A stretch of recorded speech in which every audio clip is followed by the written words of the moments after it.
विधान परिषदेच्या 17 जागांसाठी झालेल्या निवडणुकीचा निकाल आज जाहीर झाला।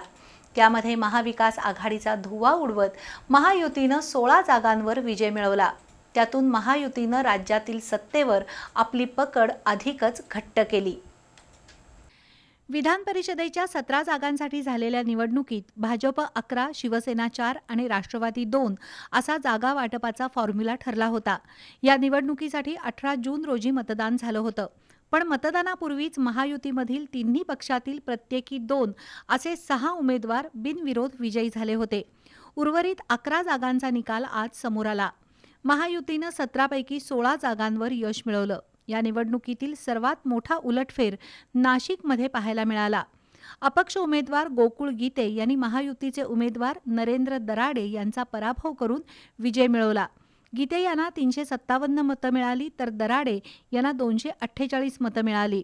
जळगावमध्ये भाजपचे नंदकिशोर महाजन यांनी पहिल्याच फेरीत विजयाचा कोटा गाठत एकतर्फी विजय मिळवला।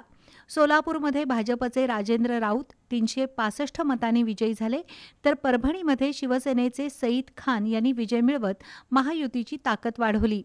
सांगली सातारामधून धैर्यशील कदम विजयी झाले।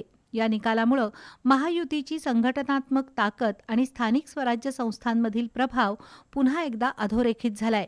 शिवाय राज्यातील महायुती सरकारचं विधान परिषदेमधील संख्याबळ अधिक मजबूत झालं आहे।